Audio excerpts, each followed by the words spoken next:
I always love speaking right after lunch because everyone's so wide awake and excited, right? Yeah, I see some Starbucks out there, so that's good to see. Thanks for bringing me one. Thank you guys for coming to the session. My name's Taylor Siebert. We're going to be talking about storytelling on social media. So I'm assuming all of you have some type of social media presence. Raise your hands. Oh, you have all three? How about four? Anybody all four? Good, good. So yeah, I'm very passionate about social media. I'm going to kind of go through some of my thoughts, some different stats and things. But I wanted to start off and get your guys', I want to make this pretty interactive. I want to get your thoughts. What is social media to you guys? What do you think? I'm not looking for the Wikipedia or Google definition, but when you think about social media, what pops into your head? You are able to be social with people around the world. Using media, right? Yes. How about you guys? Anybody else? That's a good one. What do you think of when you hear the word social media? Sharing memories and whatnot. Sharing memories? Staying in touch with people. Staying in touch with people? Good. The kind of media which actors are just people, not journalists. Say that one more time. The kind of media which actors are just like human, not just journalists. Right, yeah, you're connecting with other humans, right? Digitally. Anybody else? What are we doing on, whoops, I'll go back one more. What are we doing on all four of these apps? Looking for a word. Pictures. Pictures, yeah. We're sharing. Communicating. You get some Strive sunglasses. Sarah, don't forget that. Awesome. So yeah, social media is meant to, it was built to interact with other people. Share, we're all here to share what? Stories. Stories as well. Yeah, share your life, document. And the neat part about you guys is you guys have all grown up in this digital world. I'm a little bit older. I'm 32 years old. I'm way older. She's way older. Thank you for being here. So you guys have all grown up with this. You've all grown up with phones, right, in your hand. And I'm one of those, oh, Sarah's got my phone back there. I'm one of those that wants to embrace that, encourage that. I actually am going to tell you guys from the rest of this presentation to get your phones out. And if your head is down, I'm okay with that. Because I'm realistic. That's what you guys are growing up with. And guess what? The job that I have and the two team members I have back there that are millennials, what we call millennials, just graduated from Hastings College in Wesleyan. I hired them because they know how they've left a positive impact online, and now they're doing that for our team, right? And they've grown up in this digital world, this mobile first world. And social media is a part of it, and so we're embracing that in everything that we do, and we feel very passionate about sharing stories on these platforms and using social media as a great storytelling way and way to communicate. I don't know if this is going to play the audio very well. Whoops. Yeah, we'll skip that. Audio wasn't working very, very well. All right, so I want to ask you guys a question. We're going to go around the room to everyone. I know we don't have very much time here, but I'm going to take some time because this is very valuable for you guys to kind of understand this, and for us too, as we work with a lot of schools. We work with over 80 schools across the state of Nebraska, and we're very passionate about helping you guys become digital leaders and using social media for a positive impact. So I want to ask you guys a question. I'm going to start right here. What is the first app you open it up in the morning to do some type of communication? Be completely honest. Snapchat. Snapchat. Twitter. Snapchat.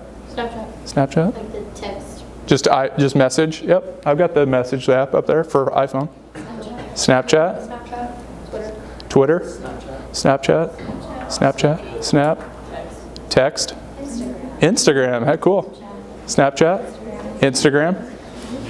YouTube, that's cool. Text, we'll go up front. Snapchat. Associated Press. Oh, okay, cool. How about, are you communicating with any more? That's consuming news probably more. Well, it's either AP or Facebook. Facebook, okay. Twitter. Facebook. Telegram. What's that? Telegram? Yes. Tell me more about that. What's that app? It's a messenger that I use to communicate with my family, and You're from overseas, I'm assuming? yeah. Cool. Are you a foreign exchange student? Yeah. Awesome. Very cool. Pinterest. Snapchat. I have not heard anyone say Pinterest before. That's really cool. And are you like commenting, or are you just totally consuming? Yeah, ideas. Are you an art person? No, it's just like friendship inspiration. Inspiration? Cool. Very cool. So what was the dominant app? The elephant in the room. I'm going to go first app you open up in the morning. Visco? What? Visco? Visco, what is that? I would say it's predominantly like a lot of girls use it, but it's just like a photography app. Oh, okay. Yeah. So, but you're seeing what other people are posting social-wise? People are posting content, primarily photos? Cool. Probably Snapchat. Snapchat? Messages? Snapchat? Cool. So obviously Snapchat, right, is well over 50%. I always go high, let's say 75%. So I just wanted you guys to kind of hear your peers, your friends, and everyone else in the room to hear that. And the reason I wanted you to hear that is because I want you to start to, throughout this presentation, think about the content that you consume and the content you create as a part of your journalism classes, right? So how many have a school or a journalism Snapchat account that they're creating content on? Awesome. Bellevue West, UTAN, you guys are doing some stuff? North Platte, kind of. So that's kind of why I wanted to go through that with you guys, just to kind of understand, hey, if a majority of you are opening up Snapchat, let's be a part of that conversation, right? By sharing the stuff you guys are creating in your journalism classes, okay? And when we think about social media and sharing content, we talk about 4 different mediums, okay? We talk about audio, top left, video, written word, so blog posts or something like that, and then photography. Those are the 4 different mediums that we're focusing on. When you think about creating content and sharing content, when it breaks down to it, those are the 4 different types of content you can create. And we're big proponents of you guys using your strengths. So if you aren't a good writer, we aren't going to make you write copy for social media. But let's say you're a great photographer, or you're great behind the camera, or you freeze up in front of the camera, it's probably better you do a podcast, right? Maybe you have a face for radio. That's supposed to be a joke. So your face isn't on camera. You have a face for anything? No, my face is too ugly to be. So you're built for, hey, but it's about self-awareness. You could be an amazing podcast host, right? And I'm kidding about that you have a face for radio. That's what everyone in radio says, that they have a face for radio. But when you think about your team, your journalism team, think about the strengths that you have as a part of these 4 different mediums. How can you utilize those to share the stories best on those mediums and those platforms? All right. And then what it really comes down to, I was just talking to Jim Tim. Do you guys remember him? He got a little friend of the NBA, Nebraska Broadcast Association. I've developed a great relationship with him. And we were talking before this, and we were talking about distribution, right? So I put this out there because it's great if you guys tell an amazing story and put it on your school or your journalism website. But if no one sees it, reads it, hears it, watches it, it's not inspiring anyone. No one's valuing, no one's getting anything from that, right? So you have to learn how to distribute. So how many of you have a journalism or a school, Facebook, Twitter, something where you're pushing out your content? You're not just putting it on your website and hoping everyone comes to read it, right? So if you don't, a couple of you maybe don't, I would highly encourage you to think about the distribution of your content. And I would say, how many of you are in yearbook? A lot of you. What's the main goal of yearbook? Other than the stories that you're telling, what's the main goal that you're trying to get people to do? Right, you want people to buy it so they can see the awesome photos and things like that. And distributing that content throughout the school year to promote that is a very smart move on your part. You should be selling the yearbook for the following year a year ahead of time, and posting photos from the year before about the yearbook and create value around that.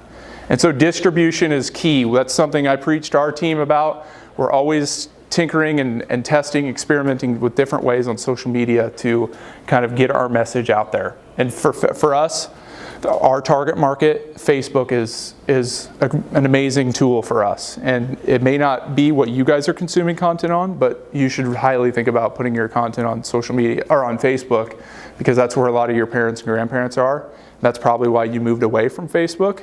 But if there's jobs out there that people are figuring out how to reach people through Facebook, it's an amazing tool. Because why do you think Facebook is so an amazing distribution tool?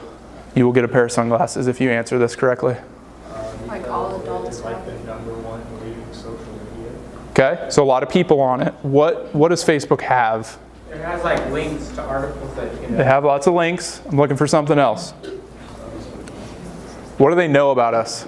Oh, well, okay, this might not be what you're looking for. That's all right. But you can put any kind of content on there, like photos and written things. And Yep. videos and audio. Yep. A lot of demographics. Yes, you get some sunglasses, Sarah. They know everything. They know our age. They know our siblings. They know everyone we're connected with. They have a lot of data on us, which is sometimes a little bit scary. But they have algorithms set up to know if you like a particular thing or if you've liked or commented on this certain thing, they're going to show you more of that, right? And so that's where the whole media literacy and fake news type stuff comes in, because Facebook is trying to control that. But you guys can use that as an advantage. If you are trying to target a certain audience, you can actually kind of use that to your advantage.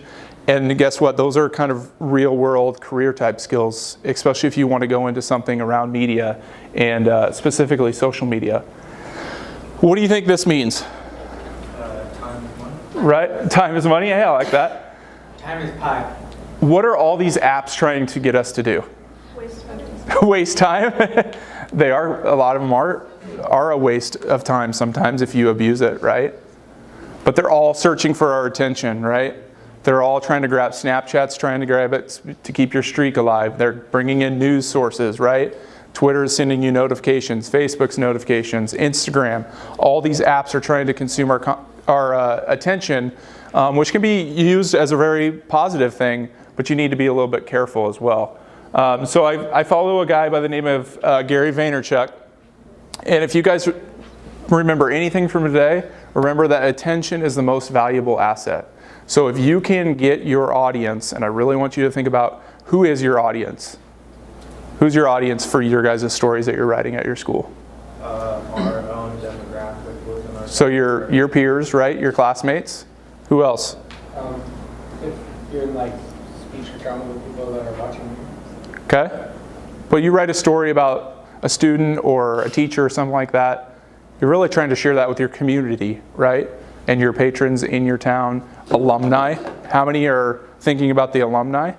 Especially if you're at a private school, you're wanting alumni to see what's going on, so they maybe donate some money.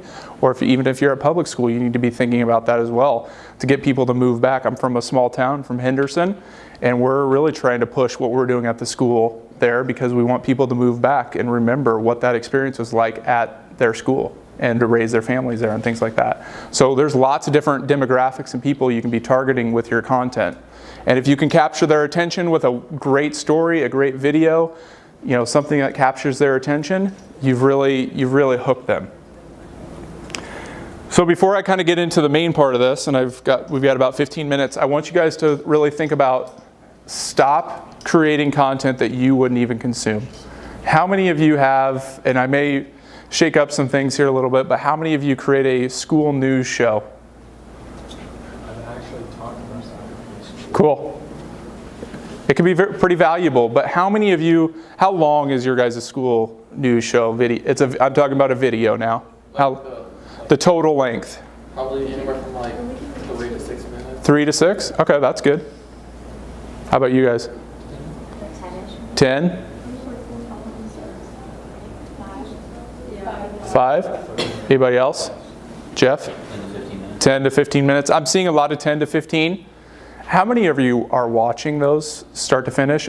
Not unless it's required for your grade to watch it, but how many of you are watching that full thing? Maybe 3 to 6. Do you know if your classmates are watching it? They play it in our homerooms. Oh, they do? Okay, that's smart. That's good. We're talking about distribution. That's smart. But it's really hard even, to watch a 10 to 15 minute news show. Even if you created it, it's hard. And we just went away kind of from that. We're doing a podcast that's now done really well. Because the great thing about podcasts is you can be mowing, you can be working out, you can be driving. With video, it's really hard to keep someone's attention for 10 to 15 minutes, especially a student news show. Which there's a lot of value in that. You learn a lot of things. But maybe think about what they're doing and putting it into a 3-minute segment and then posting that up and cutting it down even to 60 seconds, putting it on Instagram as a 60-second square video and putting that that news clip there. So I just want you guys to think about that. Stop creating maybe some content that you're creating now that you wouldn't even consume, and start creating content that maybe you would consume, like on Snapchat, right? So I'm going to go through 7 different ways that you guys can start sharing stories on social media at your school, like tonight, okay? You have a lot of this content. The number one thing, document, don't create. Has anyone heard that before? Have you? What does that mean to you? It means like, yeah, you can create a news story, but at the same time, if you document it, like, say even with your phone camera, Right. take photos, and it'll help in creating the story. Sometimes we get hung up on this really perfect photo and it's in Photoshop, and we get hung up on for like 2 weeks editing it, and by the time we get it ready, it's too late. Whereas if we just would have got our phone out, which we all have our phones, you guys are so mobile minded first, and a lot of you probably are using your phones now at your schools to document, but think about just documenting instead of creating. And there is Austin and I argue about this a little bit when I first came up with this theme for what we do at Strive. He's like, he does a lot of creation for us on our Instagram if you follow us and things like that. But I challenged us to document more, to be more raw and authentic. And you guys have that opportunity because you have the mobile device. You can pull up Snapchat and just document what you're doing. Do a day in the life type of thing. We all have a camera in our pockets, and you guys have it with you at all times.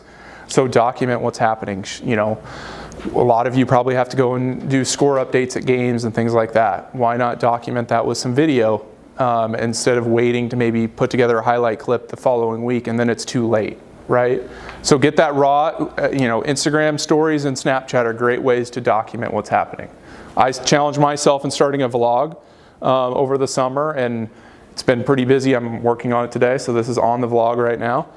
So I've just got my phone out, and I kind of take the people that watch it, which is my mom and my sister and my wife, and just kind of, I have 2 boys too, and they love seeing me on YouTube. But taking that, just showing what it looks like, my journey, you guys could do the same thing and use that in journalism and show kind of a day in the life. How many of you consume some type of vlog on YouTube? Follow a vlogger? So a lot of you are consuming that content, right? It's pretty entertaining, right? If they're good. You guys could do the same thing and show a day in the life at your school. What's it like to be a student at your school? And you could document that. There's some creation involved in that and editing, but some really cool skills for you to be able to shoot video in selfie format. So you're actually thinking about the angles, doing time lapses, things like that, the stuff you see vloggers doing, and then going through that editing process, which is really cool. Repurpose your content. We started doing this fall, and it's been really fun and neat for our team to kind of go through this process, and we've been doing it at our own fall workshops with Strive. And the whole idea here is we're taking written stories, so we have a full-time or a contracted writer that writes stories about the schools that we work with across state. So this is Austin's alma mater, Johnson Brock. They won the Class D state volleyball championship the last 2 years. And Tony Chapman, our writer, so all of you guys have writers on your staff, probably are writing stories. We took that written story, we had a bunch of photos, and we turned it into how many frames, Austin? 10 or so? 10 slides or frames into an Instagram story and told the story that way. So people that maybe didn't have time to write or to read, so I'm going around traveling to schools and I'm like, hey, how many of you guys are reading articles on the internet on your phone? And everyone's like, don't have time. But they're consuming content on Snapchat and Instagram stories, right? So we're taking that content, repurposing it, and putting it, and so we're distributing that in multiple different places. So we're not just writing a story, and we're seeing this, 1011 News is doing this, ESPN, Bleacher Report, they are hitting every platform to get our attention. And so we're starting to do the same thing. We can tag in that. You guys all have beautiful photos of the story that you're doing, pulling quotes, and so this was the intro of it. The title of the story was Head of the Class. And then Austin took stats and quotes and made that into a really fun, engaging Instagram story. So repurpose your content. I already jumped ahead on this one, but rethink your news show. Start to look at how many are consuming content on Snapchat Discover, the Discover feed. Some really cool, engaging content. Would you guys agree? What are you guys consuming, Bellevue West? Like, give me like ESPN or MTV. What do you? We're watching on there? And, ESPN? mostly just like sports and everything. Sports stuff. Anybody seen Football Town? The show that they're doing? It's on HBO, and they've repurposed that into Snapchat. It's kind of cool. What else? What are you guys watching on the Discover feed? Vice. What's that? Vice. Vice. Is BuzzFeed is on there, right? Yeah. They're doing. Okay. How about you? Cosmo. Cosmo. Yep. So yeah, they're doing some really creative stuff. And so what I want you guys to start to think about is that stuff that's grabbing your attention, how you guys could create that same type of content. So I admitted this, I got some time. I admitted this, I watched on Facebook, they have a new watch tab, which if you're not on Facebook, you maybe haven't noticed that, but everyone know the Ball family. Lonzo Ball, and they're pretty outspoken. His dad's been all over the media. Well, they have a Facebook exclusive show. And I'll be totally transparent with you. I watched 2 episodes of it. And not a real fan of what they're doing, but they are great marketers, and the video that they edited was really engaging.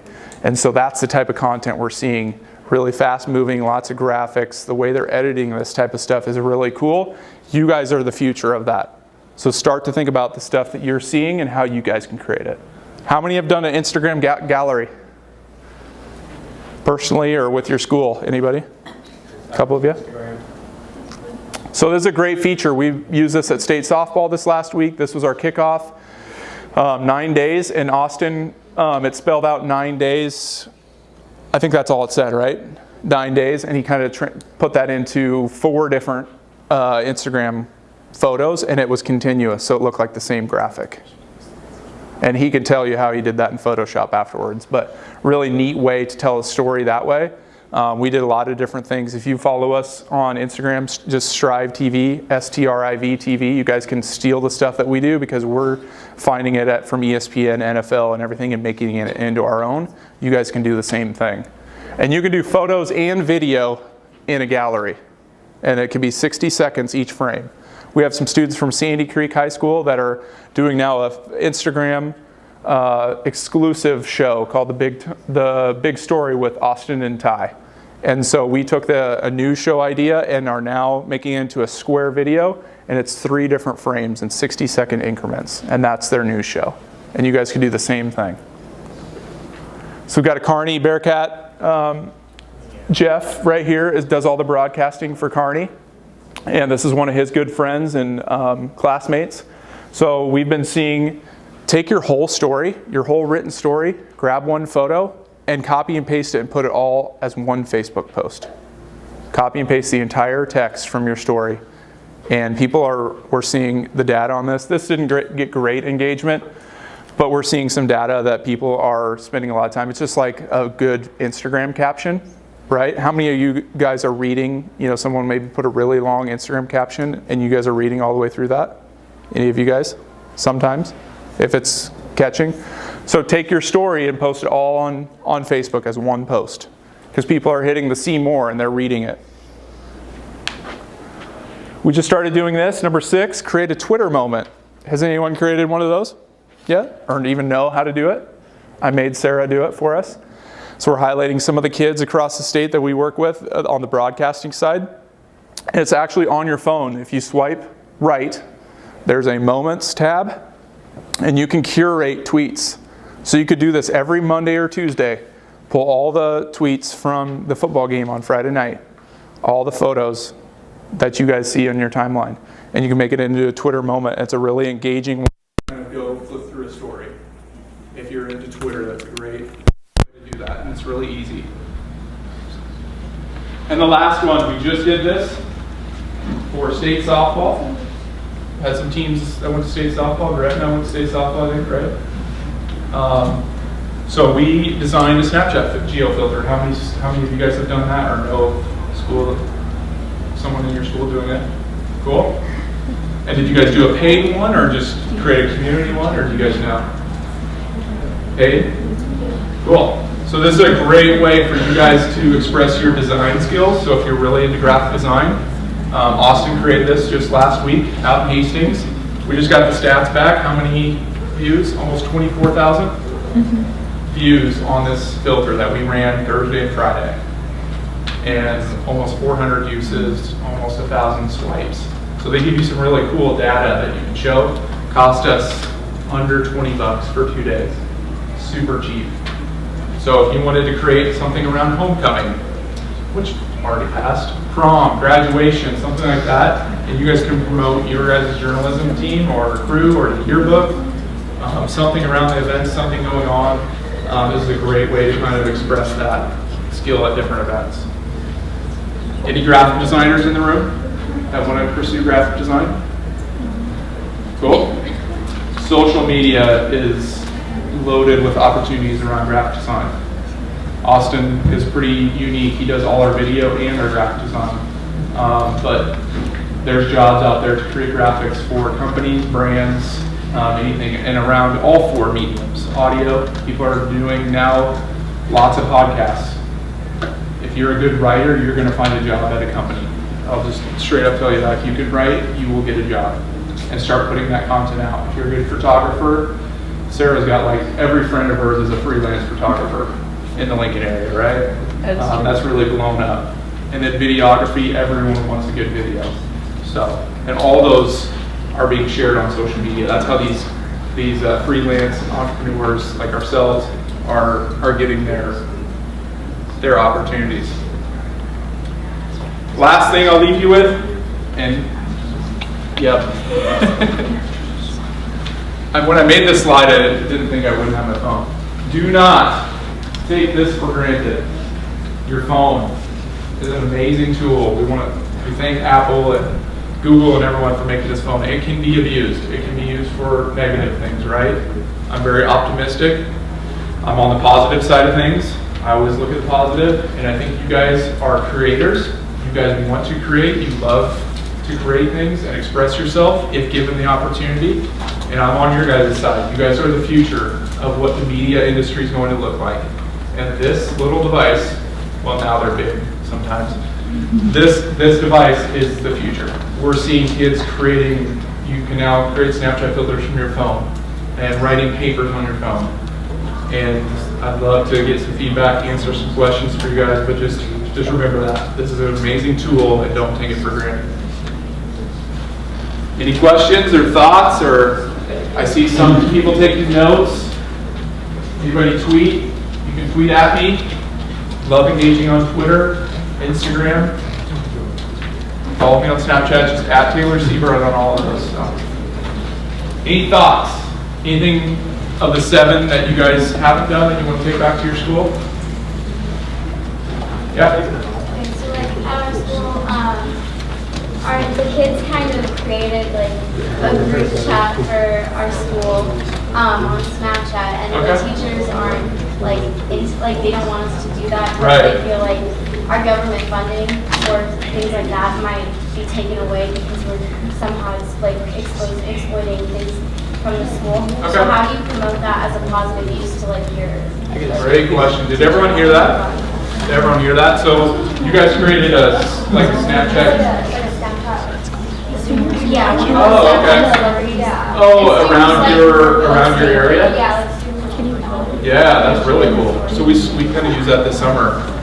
You know, what you have to do is just, if they don't let you do it, you can't do anything about that. And I'm not here I'm friends with a lot of administrators and stuff like that, and teachers and educators, and they are scared about what you guys can do with that.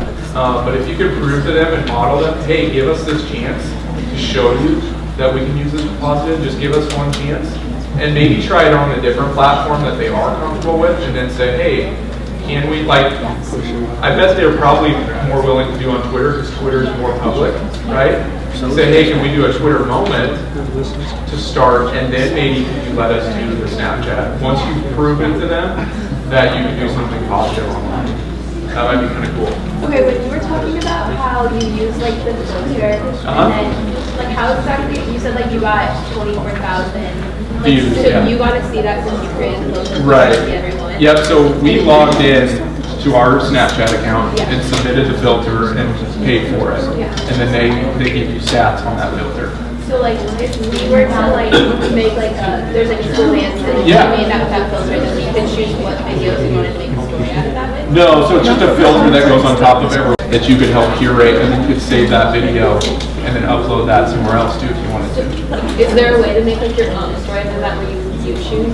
Yeah, yep, Okay. that's what they're doing, and I can show you how to do that. Okay. Yep, it's kind of hidden in Snapchat, Okay. but it's kind of a neat way to curate your own content from an event.